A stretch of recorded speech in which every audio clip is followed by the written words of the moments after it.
Why do arm care? All you hear about in the baseball world, if you're a pitcher, arm care this, arm care that, plyos, bands, all that stuff. Arm care is pretty simple. It's going to be for one purpose, and that's to keep your arm healthy. Why do we want to keep our arm healthy? Well, unless you want to have TJ and risk your baseball career being over, you should definitely do arm care. Now that begs the question, when should I do arm care? Now there's two schools of thought when it comes to this. There's arm care post-game, and then there's arm care on your off days. Arm care post-game, it's going to be pretty simple. It's not going to be a whole lot of stuff. Your coach might have you guys go do some sort of running or band work directly after, and that's fine.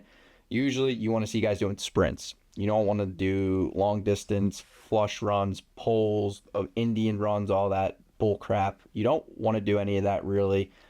Sometimes it's fine, but for the most part, you want to be doing sprints if you're going to do any sort of running after the game.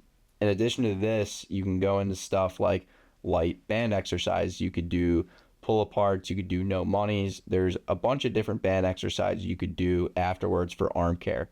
You could also go into jobs. And if you don't know what jobs are, we can put an example on the screen here.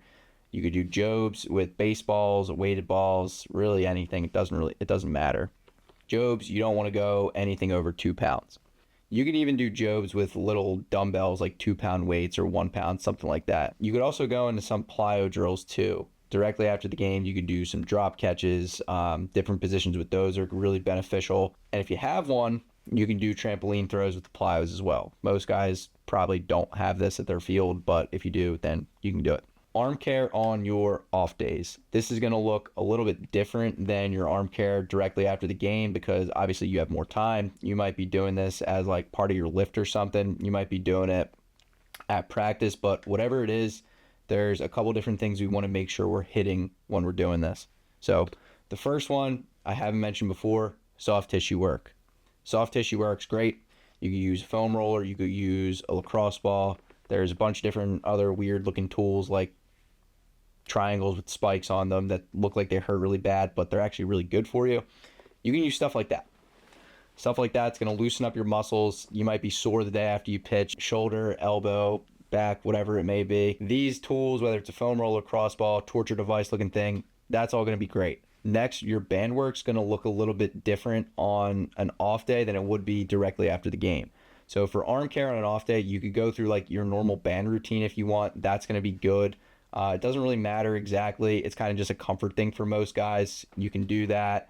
And then going through your plyos, a lot of guys like to go through just like light exercises, reverse throws, pivot pickoffs, stuff like that. That's completely fine. It's really up to you and how your arm responds to things. So if you're just starting out and you say you're like a high school guy maybe, you're not really going to know exactly what things work best for you yet. That's why you take some stuff from this video, try it out. Maybe it doesn't work for you. Other things might work better. That's fine. It's all going to be about finding what works best for you. I was personally a guy who liked to go through a full plyo routine the day after I pitched. That's what I found worked the best for me, but that's just me. You might be a different guy. You might never touch a plyo in your life, and that's fine too. So like I said, it doesn't really matter what arm care you want to do the day after or the day of, whatever, but there are a couple things you should have in the tool belt. One of those should be a body blade, and you can use code PSAP for 10% off. A body blade, a lot of you guys might have never seen this before, and you might think it looks really weird. You're kind of just shaking around a weird wand stick looking thing, but this is actually going to be a really good tool for you to use. It's going to give you blood flow benefits. You get a ton of blood flow to your arm, and it's going to increase your shoulder stability. So doing this on an off day, probably one of the best things you could do for your arm. It's also fine to do directly after a game, just like I said, to get that blood flow benefit. That's going to be fine to do as well. Appreciate you guys tuning in. If you like this video, go ahead, leave a like down below, and catch you on the next one. If you like this little jingle we got going too, give us a like. See you on the next video.